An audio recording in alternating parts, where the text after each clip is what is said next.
नमस्कार दोस्तों, top 10 current affair के सीरीज़ में आपका स्वागत है। आज हम लोग देखेंगे इस सीरीज़ में 5 करंट अफेयर के क्वेश्चन होंगे और 5 एंशियंट हिस्ट्री में बहुत लोगों को ये प्रॉब्लम था कि चोल डायनेस्टी के बारे में कुछ बता दीजिए कि चोल डायनेस्टी में कैसे कैसे क्या डेवलपमेंट हुआ है और बीपीएससी में किस टाइप से क्वेश्चन पूछे जाते हैं। तो आज हम इसको भी देख लेंगे। चलिए हम देखते हैं आज कौन कौन से क्वेश्चन इंपॉर्टेंट हैं। एक करंट अफेयर में यह इंपॉर्टेंट क्वेश्चन है कि विश्व पुस्तक राजधानी 2022 किसे चुना गया है। तो यह जो शहर चुना गया है यह है मैक्सिको। यह चुना गया है यूनेस्को के द्वारा। यूनेस्को के द्वारा विश्व पुस्तक राजधानी चुना गया है मैक्सिको की। और स्पेशली अगर शहर का नाम पूछा जाए तो ग्वाडलजारा शहर का नाम है। हम लिख देते हैं यहाँ पे ग्वाडलजारा, यह शहर का नाम है। आप याद रखेंगे, क्या पता एग्जाम में आ जाए। तो मैक्सिको मैक्सिको देश को चुना गया और मैक्सिको देश की का जो स्पेसिफिक शहर की बात करें तो ग्वाडलजारा शहर है और देश है मैक्सिको। ठीक है। और यहीं पे हम एक एस्टोनिया का न्यूज़ है। एस्टोनिया एक न्यूज़ इंपॉर्टेंट था इसलिए मैंने इसको भी नोट कर दिया। एस्टोनिया में क्या हुआ है कि साइबर डिफेंस एक्सरसाइज जो चला है, साइबर डिफेंस एक्सरसाइज जो चला है नाटो का, यह हुआ है आपको एस्टोनिया में। तो आप इसको भी थोड़ा याद रखेंगे। ठीक है। चलिए आगे देख लेते हैं। VivaTech 2022 country of the year किसे मिला है। सबसे पहले तो आप समझिए कि विवाटेक है क्या। यह यूरोप में हुआ है विवाटेक। और यूरोप की हम बात करें तो सबसे बड़ा यह स्टार्टअप है। यूरोप का सबसे बड़ा स्टार्टअप है। स्टार्टअप समिट है, मतलब यह यूरोप का सबसे बड़ा स्टार्टअप समिट है जिसका नाम है विवाटेक। ठीक है। विवाटेक 2022 में हुआ है और इसमें जो हुआ है कंट्री ऑफ द ईयर के अवार्ड मिला है भारत को। यह बहुत इंपॉर्टेंट है, आप इसको याद रखेंगे। एग्जाम में पूछा जा सकता है कि विवाटेक कहाँ पे है, विवाटेक क्या है, ये भी पूछा जा सकता है। तो यूरोप का स्टार्टअप समिट है और उसमें कंट्री ऑफ द ईयर के अवार्ड मिला है भारत को। ठीक है, यह आप याद रखेंगे। एक इम्पोर्टेंट न्यूज़ है, G7 का बैठक कहाँ हुआ है। इस टाइप से क्वेश्चन बीपीएससी में हमेशा बनता है, समिट वगैरह पे बनता है। तो G7 का बैठक कहाँ हुआ है आप याद रखेंगे। ये हुआ आपका जर्मनी में। और अगर हम यूएसए की बात करें, अमेरिका का, तो हमने बताया था आपको कि राइट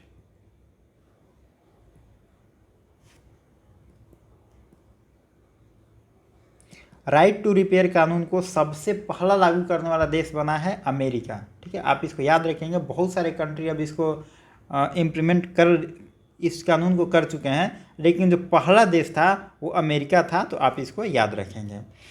भारत की अगर हम बात करें तो भारत में अभी आसियान देश जितना है, आसियान देशों का जो विदेश मंत्री का फॉरेन मिनिस्टर का जो समिट हुआ था, आसियान देशों के जितने फॉरेन मिनिस्टर हैं उनका समिट हुआ था दिल्ली में। और इसकी बैठक कौन किए थे, एस जयशंकर। एस जयशंकर जो हमारे फॉरेन मिनिस्टर हैं वह इसकी मतलब इसको होस्ट किए थे, मेज़बानी किए थे। तो आप इसको थोड़ा याद रखेंगे। और G7 का बैठक कहाँ हुआ था, ये हुआ है जर्मनी में। चलिए आगे देख लेते हैं। Season ambassador of British council, season ambassador of British council से किसे सम्मानित किया गया है। देखिए ये है क्या, इंडिया यूके इन दोनों के संबंधों को सुधारने के लिए AR रहमान को यह सम्मान दिया गया है। Season ambassador of the British council का सम्मान मिला है AR रहमान को। इससे क्या होगा, इंडिया और यूके के बीच में आपसी जो संबंध है, मतलब कल्चरल रिलेशनशिप जो है, उसको मजबूत बनाया जाएगा। और वहीं इस प्रश्न में पूछा जा रहा है तो आप याद रखेंगे AR रहमान। कल्चर से जुड़ा हुआ ये प्रश्न है, मतलब आर्ट वगैरह से। तो भारत और यूके के बीच में कल्चरल डेवलपमेंट बढ़ाने के लिए AR रहमान को season ambassador of the British council से नवाजा गया है। आप थोड़ा इसको याद रखेंगे। ठीक है। अगला क्वेश्चन है, पेरिस पुस्तक सम्मेलन 2022 में मुख्य अतिथि किसे चुना गया है। तो पेरिस पुस्तक सम्मेलन 2022 हुआ है, उसमें मुख्य अतिथि मतलब गेस्ट चुना गया है, वो कंट्री है भारत। ठीक है, ये सब थोड़ा इंपॉर्टेंट करंट अफेयर का क्वेश्चन था। चलिए अब थोड़ा सा हम देख लेते हैं चोल डायनेस्टी के बारे में, क्योंकि यहाँ से बहुत इजी फैक्चुअल क्वेश्चन पूछे जाते हैं यहाँ से। देखिए चोल साम्राज्य का राजधानी कहाँ था, चोल डायनेस्टी की राजधानी कहाँ थी पूछ रहा है। तो राजधानी की बात करें तो राजधानी था तंजौर। हालांकि अगर आप देखेंगे तो राजधानी और 2-3 जगह भी बनता है, लेकिन वो बाद में बनता है। एग्जाम में आपसे वो नहीं पूछा जाता है, एग्जाम में आपसे यही पूछा जाता है। गंगईकोंड चोलापुरम भी राजधानी था उसका, लेकिन वो सबसे आपका मतलब नहीं है, आप इसी को याद रखेंगे। थोड़ा सा हम देख लेते हैं चोल डायनेस्टी के बारे में। चोल डायनेस्टी है कहाँ पे, अगर हम चोल की बात करें, अगर लोकेशन की बात करें तो ये 2 नदियों के बीच है, एक है कृष्णा, दूसरा है तुंगभद्रा। दोनों नदियों के बीच में यह लोकेशन है। और अगर हम स्पेसिफिक जगह की बात करें कहाँ पे है, तो कोरोमंडल का तट, कोरोमंडल और साथ में थोड़ा सा दक्कन, दक्कन का भी कुछ हिस्सा पड़ता है। इन दोनों को मिला देंगे तो अभी का जो दोनों एरिया है वो चोल डायनेस्टी के एरिया में आता था। ठीक है, ये चोल कौन थे, ये जो पांड्य आप देखेंगे चोल चेर पांड्य वगैरह मिलेंगे तो पांड्य के सामंत थे यह। इसके दरबार में ये सामंत थे। बाद में ये अपना खुद का डायनेस्टी बनाते हैं और चोल डायनेस्टी वगैरह बनाते हैं। पांड्य को हम आगे देखेंगे तो फिर उसमें हम देखेंगे, इसको डिटेल में देखेंगे। आप इतना याद रखिए चोल जो थे पांड्य डायनेस्टी के जो राजा होते थे उनके सामंत थे। चोल का अगर हम संस्थापक की बात करें, मतलब इस जो डायनेस्टी होता है उसकी स्थापना कौन करता है, इसका नाम था विजयालय। और यह एग्जाम में आपसे कई बार पूछा गया है कि चोल डायनेस्टी का संस्थापक कौन था, इसकी स्थापना कौन करता है, विजयालय करता है। अगर टाइम पीरियड की बात करें तो 850 ईस्वी इसका टाइम पीरियड है। ठीक है, चलिए थोड़ा सा और हम इसमें देख लेते हैं। अगर आप संगम काल पढ़ेंगे, संगम लिटरेचर पढ़ेंगे तो उसमें चोल चेर पांड्य 3 आपको डिटेल दिखेंगे। तो उसमें एक चोल है सबसे इम्पोर्टेंट, जिसको हमने देख लिया। और सबसे ज़्यादा किसी राजाओं का जिक्र मिलता है तो चेर राजाओं का जिक्र मिलता है, चेर डायनेस्टी के। और पांड्य तो थे ही 3, संगम काल में आपको 3 दिखेगा। चलिए हम और क्वेश्चन देख लेते हैं, वहाँ से आपको और डिटेल में इस चीज़ें क्लियर हो जाएगी। एक है बृहदेश्वर मंदिर का निर्माण किसने करवाया था, बृहदेश्वर मंदिर किसने बनवाया था। यह एग्जाम में कई बार पूछा गया है। बृहदेश्वर मंदिर बहुत फेमस मंदिर है। तो जो राजधानी था इसका तंजौर, तंजौर में एक इसका राजा हुआ है राजराज प्रथम, बहुत प्रतापी राजा हुआ है, बहुत काबिल शासक बनता है। यहीं पे एक मंदिर का निर्माण करवाएगा, यहीं बनवाएगा, बृहदेश्वर मंदिर का निर्माण कराएगा राजराज प्रथम। कहाँ पे बनवाएगा, तंजौर में राजधानी रहेगा वहीं पे बनवाएगा। और हम इसकी बात करें तो इसके बारे में 2-3 बात हमेशा पूछा जाता है। राजराज प्रथम क्या करेगा, जल सेना बनाएगा, जल सेना बनाएगा। और तीसरा बात करेंगे, यह श्रीलंका के उत्तरी छोर पे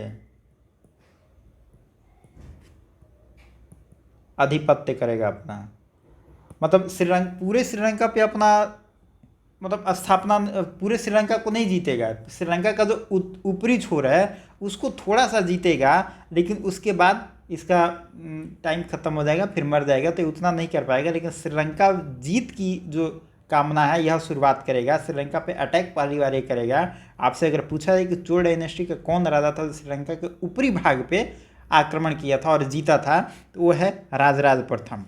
और यह जो मंदिर है, जो बृहदेश्वर मंदिर है, यह किस शैली का है, नागर और द्रविड़ आपने पढ़ा होगा। मंदिर शैली की जो 2-3 विशेषता है, नागर द्रविड़, तो ये द्रविड़ शैली की है। साउथ इंडिया का जो मंदिर होता है जनरली द्रविड़ शैली की होती है। तो आप इसको याद रखेंगे, एग्जाम में ये भी कई बार पूछा गया है कि बृहदेश्वर मंदिर किस शैली की बनावट पे है, तो द्रविड़ शैली पे है। ये थोड़ा सा 2-3 चीज़ याद रखेंगे। और चोल डायनेस्टी की बात करें तो यहाँ का जो सबसे खासियत है चोलों में, वहाँ का एडमिनिस्ट्रेशन बहुत इम्पोर्टेंट है। और एडमिनिस्ट्रेशन की बात करें तो विलेज असेंबली, ग्राम प्रशासन की बात हमेशा होती है। और एग्जाम में हमेशा पूछा जाता है कि वो कौन सा डायनेस्टी था जिसका विलेज असेंबली, ग्राम पंचायत बहुत अच्छा था।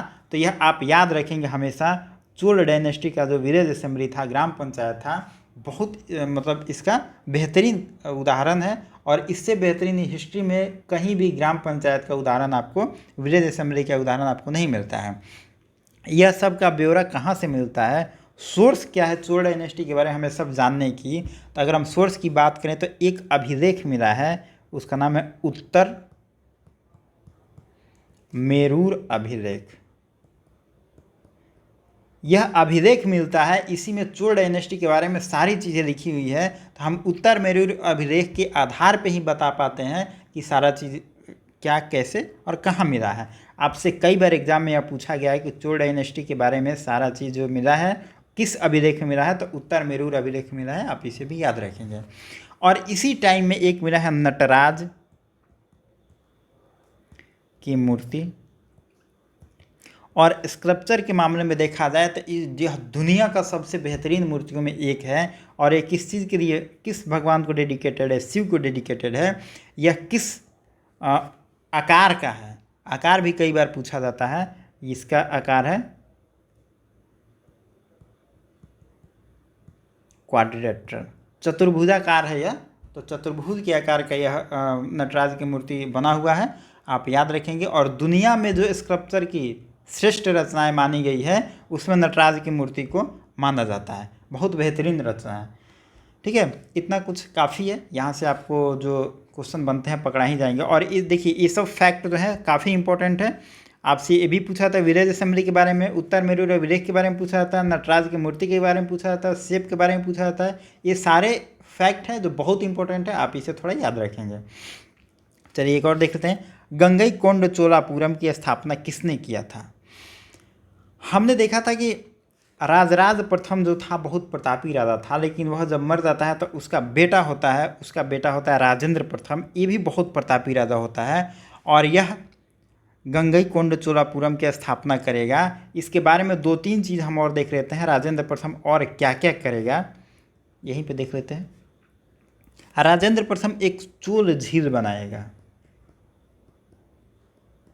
कहाँ बनाएगा, बे ऑफ बंगाल में, मतलब बंगाल की खाड़ी को या कुछ एरिया होगा जिसको यह कहेगा चोल झील है, मतलब वहाँ पे एक झील बनाएगा। आप सिर्फ इतना याद रखेंगे कि झील वगैरह का जहाँ वर्णन हो वहाँ पे झील वगैरह का जिक्र जहाँ वहाँ राजेंद्र प्रथम का नाम आएगा। ठीक है, दूसरा ये क्या करेगा, श्रीलंका पे विजय करेगा। हमने पहले देखा कि श्रीलंका के उत्तरी छोर पे इसका जो पिता था राजराज प्रथम, यह अटैक कर रहा है, लेकिन उसके बाद उसके जो विजय यात्रा थी उसको आगे बढ़ाएगा और श्रीलंका पर यह फिर विजय करेगा। तो अगर एग्जाम में आपसे पूछा जाए कि श्रीलंका विजय या इसको सिलोन विजय भी कहते हैं, सिलोन पर अटैक कौन करता है, आप आंसर में मारेंगे राजेंद्र प्रथम सिलोन पर विजय करता है। मतलब इसके टाइम में हम देखेंगे पूरा श्रीलंका भारत के कब्जे में आ गया। राजराज प्रथम के बारे में हम क्या देखे थे, श्रीलंका के उत्तरी पोर्शन को जीतता है, लेकिन जब राजेंद्र प्रथम को हम देखेंगे तो यह पूरे श्रीलंका को जीत लेगा और अपने मतलब भारत के अंडर में पूरा श्रीलंका आ जाएगा। चोल डायनेस्टी के टाइम में हम देखते हैं कि श्रीलंका पूरा भारत के अधीन आ जाएगा। किसके टाइम में, राजेंद्र प्रथम के टाइम में। ठीक है, अब चलिए इसमें थोड़ा सा और बाकी है, बस आपको चीज़ें सब क्लियर हो जाएगी। अब श्रीलंका को किस शासक ने स्वतंत्र किया। अभी तो हम देख रहे थे श्रीलंका को जीता, लेकिन अब हम देख रहे हैं किसने स्वतंत्र किया।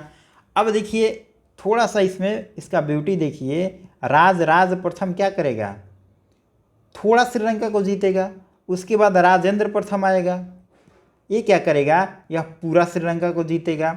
इसके बाद कुलोतुंग आएगा और कुलोतुंग क्या करेगा कि यह पूरा श्रीलंका को तो जीत लिया है, इसका पिता जो होगा राजेंद्र प्रथम और इसका बाबा होगा राजराज प्रथम।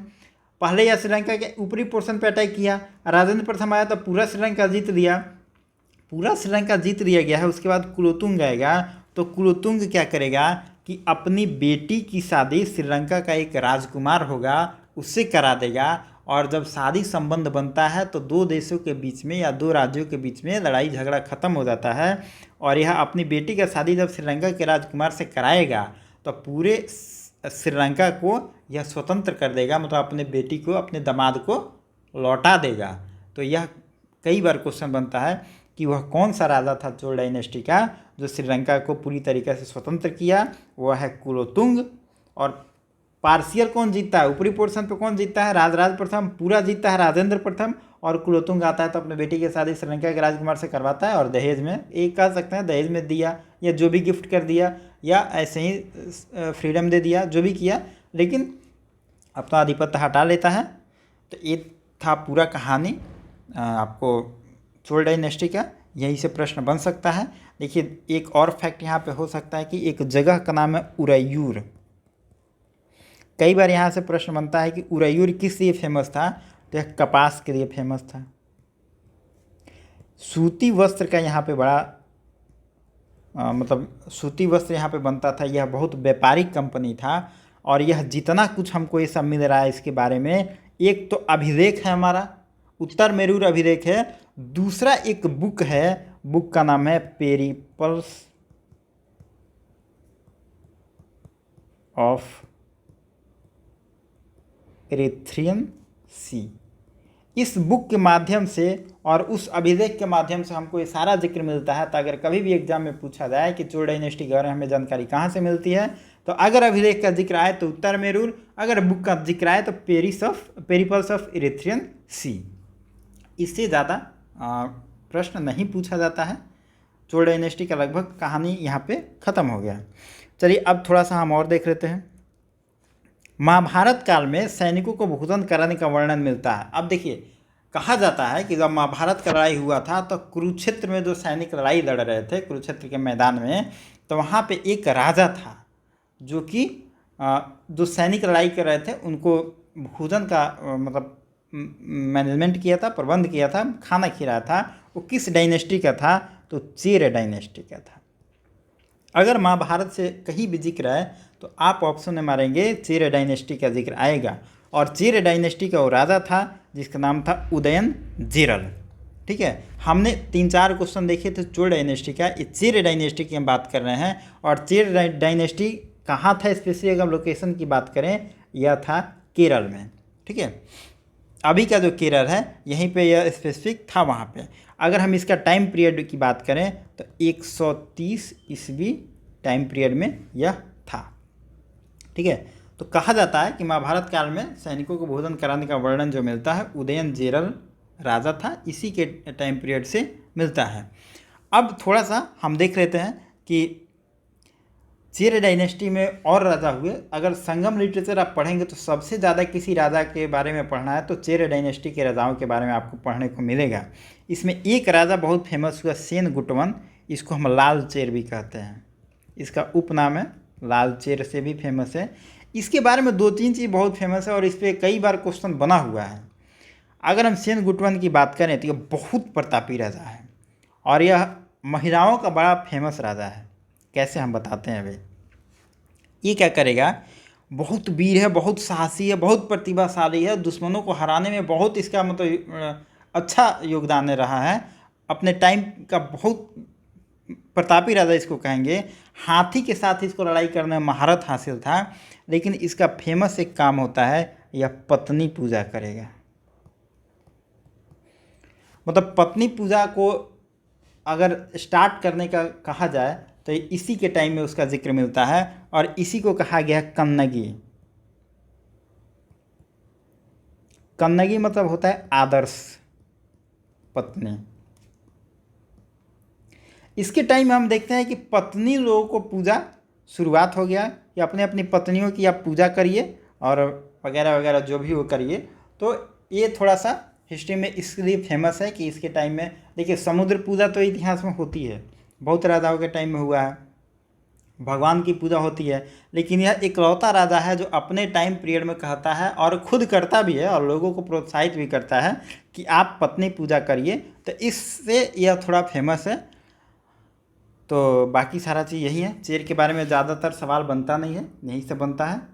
तो चेर डायनेस्टी का अगर संस्थापक की बात करें तो उदयनजेरल था और इसका सबसे फेमस उसके बाद अगर कोई होता है तो सेनगुटवन होता है, इसको लाल चेर कहते हैं। और यह पत्नी पूजा जिसको कन्नगी पूजा भी कहते हैं, कन्नगी का मतलब होता है आदर्श पत्नी। तो अपने पत्नी को आप आदर्श मानिए और उसकी पूजा करिए वगैरह वगैरह जो भी बातें हैं।